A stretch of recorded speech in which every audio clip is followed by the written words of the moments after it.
நன்றி ராஜா, நன்றி. நன்றியோடு ஸ்தோத்தரிக்கிறோம். உடைய கிருபைக்காக நன்றி, மகிமைக்காக நன்றி. கர்த்தரை நான் எக்காலமும் ஸ்தோத்தரிப்பேன். அவருடைய துதி எப்பொழுதும் என் வாயில் இருக்கும் என்று வேதம் சொல்லுகிறது. சங்கீதக்காரர் சொல்லுகிறார் 34ஆம் சங்கீதத்தில் 1ஆம் வசனம், நான் அவரை எக்காலமும் ஸ்தோத்தரிப்பேன். எக்காலம், இந்த நேரம், இந்த நிமிடம் என்று சொல்லலை, எக்காலமும் ஸ்தோத்தரிப்பேன். அவருடைய துதி எப்பொழுது நாவில் இருக்கும் என்று சொல்லுகிறார். எப்பொழுது நாவில் இருக்கும்.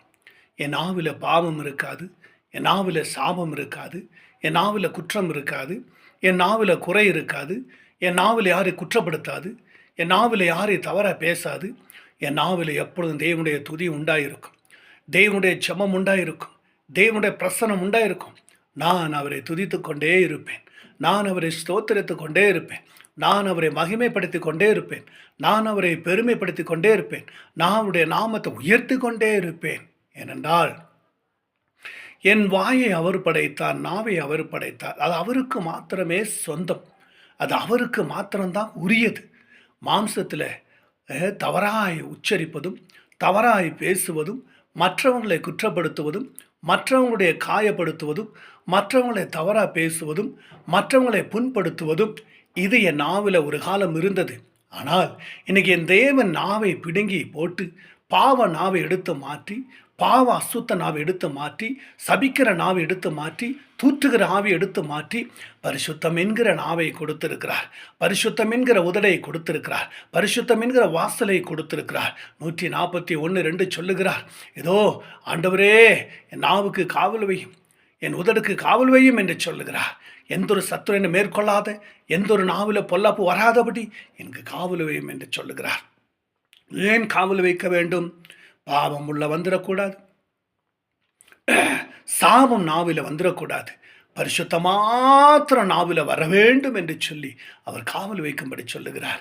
எக்காலமும் ஸ்தோத்தரிப்பேன், அவர் ஸ்தோத்திரம், அவரை எக்காலமும் துதித்து கொண்டு இருப்பேன் என்று சொல்லுகிறார். ஏனென்றால் 50ஆம் சங்கீதம் 24 ஸ்தோத்திரம், ஸ்தோத்திர பலி இடுகிறவன் தேவனை மகிமைப்படுத்துகிறார். நீ ஸ்தோத்திரம் சொல்லத்தான் தேவனை மகிமைப்படுத்த முடியும். நீ ஸ்தோத்திரம் பண்ணத்தான் வாழ்க்கை மாறும். ஸ்தோத்திரத்தில் கனம் உண்டு, ஸ்தோத்திரத்தில் மகிமை உண்டு, ஸ்தோத்திரத்தில் விடுதலை உண்டு, ஸ்தோத்திரத்தில் ஆசீர்வாதம் உண்டு, ஸ்தோத்திரத்தில் சுதந்திரம் உண்டு, ஸ்தோத்திரத்தில் சகலத்தையும் சாதிக்க முடியும்.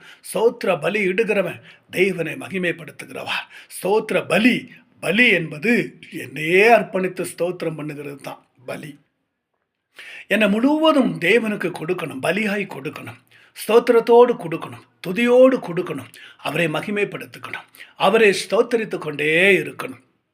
அவரை ஸ்தோத்தரிப்பதும் அவருடைய நாமத்தை உச்சரிப்பது எவ்வளோ ஒரு பாக்கியம்.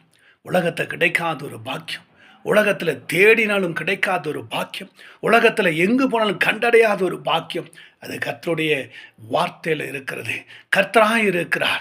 எக்காலமும் ஸ்தோத்தரிப்பேன். ஏதோ பாலுடைய நாவின் வார்த்தைகளை வைப்பேன் என்று சொன்னது போல எரேமியாவோட நாவை தொட்டு பரிசுத்த ஆவியில நிரப்பினார். தேவனுடைய துதித்து கொண்டிருந்தார். ரீக்க லபாலா சாந்த ரீக்க ரபாலா துரிக்க நந்த ரீக்க லபாலா ஷரபாலா துரிக்க. இந்த வசனத்தை கேட்டு ஸ்தோத்திர பலி இடுகிற பிள்ளைகளை கர்த்தர் அந்த நாளில் உயர்த்துவீராக, மேன்மைப்படுத்துவீராக, ஆசீர்வதிப்பீராக. இந்த வசனத்தை மோன் வழியாக கேட்கிற பிள்ளைகள் கர்த்தர் ஆசீர்வதிங்கப்பா, மகிமேல நிரப்புங்கப்பா, செழிப்பால நிரப்புங்கப்பா. இது மட்டும் காத்து வழி நடத்தின கிருபைக்காக நன்றி.